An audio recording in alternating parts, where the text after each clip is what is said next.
জীবনে কিছু কিছু মানুষ আসে পথকে সুন্দরভাবে দেখানোর জন্য।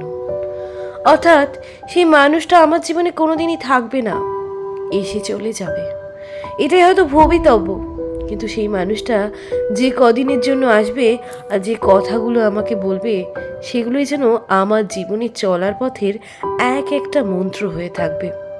এরকম কোনো দেবদূত মানুষ অনেকের জীবনেই আসে, কারণ জীবনের রাস্তাটা তার মসৃণ নয়, এবড়ো খেবড়ো। সেই জন্যই তো এই পথ দিয়ে হাঁটতে গেলে অনেক জিনিসকে মাথায় রেখে হাঁটতে হবে। তাই অনেক সময় অনেক মানুষ এ পৃথিবীতে আসে, ভালোবাসার মানুষ, যাকে ভোলা যায় না, যার অবদান ভোলা যায় না, যার কথাগুলো ভোলা যায় না, যাকে ভাবলে এক নিমেষে চোখে যেন জলের বন্যা বয়ে যায়। সেরকম মানুষ আমার জীবনেও এসেছিল, আর সে হয়তো চলে গেছে, কিন্তু আমি মনে করি সে এখনো আছে আমার মনে, আমার জীবনে। কারণ তার প্রত্যেকটা বলা কথাকে আমি মেনে চলি, বড় শান্তি পাই, বড় অদ্ভুত শান্তি। আমি জানি না সে কি করে বুঝলো আমার জীবনটা কেমন হবে। সে তো ভগবান ছিল না, তাহলে কি করে বুঝলো? পরে বুঝলাম সে সত্যি ভগবান ছিল, সে আমার মনের ভগবান ছিল। সে জানতো যে জীবনটা হয়তো এমনই হবে, তাই জন্যই তো সে নিজে সরে গিয়েও সে আমাকে তার বলা বেশ কিছু কথা বলে দিল, যে কথাগুলো তখন হয়তো এমনি শুনেছিলাম, বুঝিনি যে এই কথাগুলো অ্যাপ্লাই করেই হয়তো বাকি জীবনটা কাটাতে হবে। আজ বুঝতে পারছি তার বলা প্রত্যেকটা কথাই যেন মনির ঋষিদের বাণীর মতো আমার জীবনকে সঠিক পথে নিয়ে যাচ্ছে। তার একটা বলা কথা আমার জীবনে ভীষণ ভালো প্রভাব ফেলেছে। সে বলতো, মানুষ যত বেশি কারোর ওপর এক্সপেকটেশন রাখে, সে তত বেশি ঠকে। আমি মনে করলাম যে ওই মানুষটা আমাকে ভালোবাসবে, ওই মানুষটা আমার যত্ন নেবে, ওই মানুষটা আমার মনের কথা বুঝবে।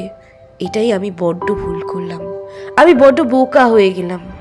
কারণ আমি তার ওপর এক্সপেকটেশন রেখেছিলাম যে সে হয়তো আমায় বুঝবে। তাই জন্যই তো আজকে সে এইভাবে কষ্ট দিচ্ছে বলে আমি আজকে এতটা কষ্ট পাচ্ছি।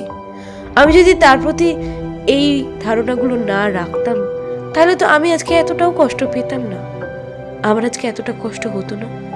তার এই বিরূপ প্রতিক্রিয়া, তার এই বাজে বাজে কথা, তার এই তিক্ত কথাগুলো আজকে আমার মনকে কষ্ট দিতে পারতো না। তাই জন্য এক্ষেত্রে আমিই ভুল করেছিলাম। কিন্তু সে দেবদূত তুল্য মানুষটা আমি অনেক আগেই এটা বুঝিয়ে গেছিল। সেই জন্য আমি আজ বুঝতে পারি যে আমি শুধু তার বলা কথাতেই যাব, তার বলা পথেই হাঁটবো, তার বলা কথাগুলোকে জীবনের এক একটা সত্যি মনে করে এগিয়ে যাব।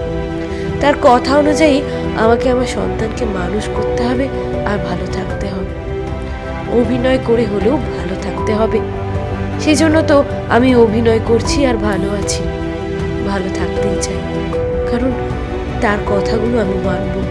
সে আমার জীবনের দেবদূত, সে আমার জীবনের ভালোবাসা, আর সে আমার জীবনের এক অদ্ভুত মানুষ, যে চলে গিয়েও আমাকে আমার পথের দিশা দেখিয়ে দিয়ে গেছিল।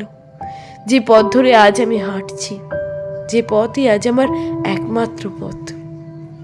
তবে কি এই পথের শেষে তার সঙ্গে একবারও দেখা হবে না? সত্যিই কি সে নিজেকে আমার থেকে এতটাই দূরে সরিয়ে নেবে?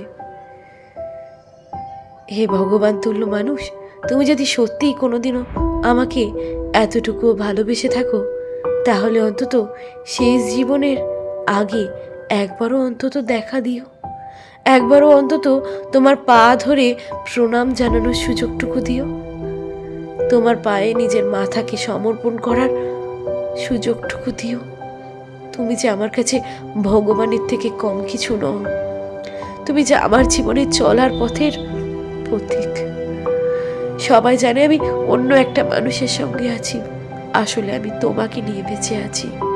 তোমার বলা কথাগুলোই আজ আমার জীবনের লক্ষ্য, তোমার বলা কথাগুলোই আজ আমার মনকে শক্তি দেয়, সাহস দেয়। তোমার অনুভূতি নিয়ে বেঁচে আছি।